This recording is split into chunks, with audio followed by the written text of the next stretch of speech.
Bismillahirrahmanirrahim. Elhamdülillahi vahdah. Vessalatu vesselamu ala men la nebiyye ba'dah. Bul dünya jana ahirette en baktılı boluvçu ata-ene kim bilesizbi? Kimdin ata-enesi? Bul dünya jana ahirette en baktılı boluvçu ata-ene qaysyl ata-ene öz balasına Kur'an-ı Kerim'di jattatkan bolsa.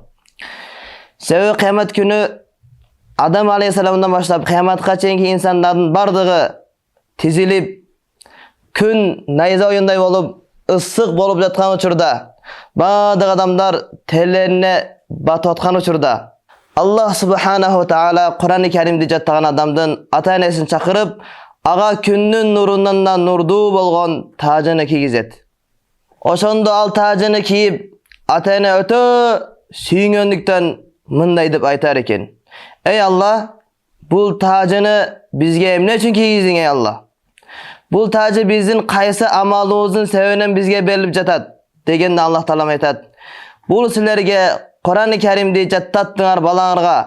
Oşon üçün bu sıylıkты men sizlerge berip jatam. Kıraat iliminde ötö belgili olgan İmam Şatibi rahmetullahi aleyhi aytat: Hani'an mari'an validaka aleyhima. Suyunuç bolsun Kur'an-ı Kerim'di jattagан karının ata-enesine. Emne üçün suyunuç? Malabisu anwarin minat-taji wal hula.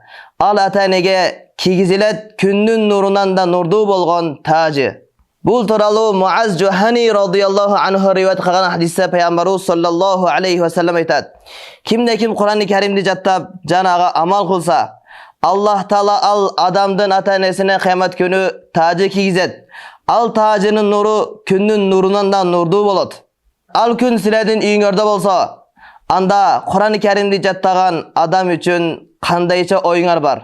Albatta Kur'an-ı Kerim'di jattaganga sebep bolgon ata-enege mınçalık silik berilip жатса, albatta аны күнү түн okup, jattap, amal kılıp jana başkalarga jetkirgen karıga andan dagı eselep çekiz sooptor berilet. Birok tileke karşı bugün biz ballarımыздın düynölük жетишкендиктерге ee bolgonuna suyunup, kubanıp, bardık koşunalarga, tuğandarımızga aytıp çıgabız. Birok Kur'an-ı Kerim'di jattasa biraz suyunuşuz mümkün, birok düynölük жетишкендиктерге ee bolgondoy suyunbeyüz. Egerde sizin balаңыз bul dünyada kançalık жетишкендиктерге ee bolsa dagı, anın paydası bul dünyada biraz tiyişi mümkün.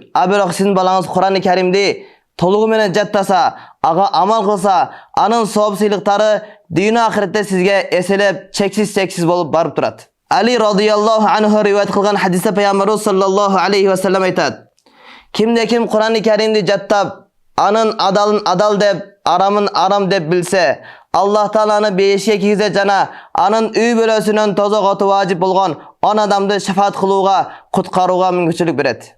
Albatta barыбыз bilebиz, vacip degeni aga tozok otu mildet bolgon adamlar. Birok oşondoy bolsa da Allah Taala Kur'an-ı Kerim'di jattagан adamdın urmatınan 10 adamды kutkaruga mümkünçülük beret. Oşon 10 adamdın içinden en ele birinci kimdi kutkarat bilesizbi? En ele birinci albatta ata-eneni kutkaruga mümkünçülük berilet. Mınday mümkünçülük karıdan başka hiç bir adamga berilbeyt. Oşonduktan barыбыз ballarыбызga dindi үйrөtөлү, Kur'an-ı Kerim'di үйrөtөлү, jattatalı. Bardık ata-ene kalayt özünün balasını adeptүү, jakşı, adep ahlактуу, barına paydası тийген adam bolуусун kalayt. Al эми adep ahlактуу bolуу үчүн albatta dinden tarbiya berүү kerek. Egerde balabыз din menen tarbiyalanbasa, anda bizim başыбызга baldarыбыз bala emes, balkim bale bolup kalışı mümkün. Oşonduktan Allah Taala barыбызга толук din menen жашап, жогоруда айтылган күндүн нурундан да нурдуу болгон тажыны кийүүгө мүмкүнчүлүк берсин.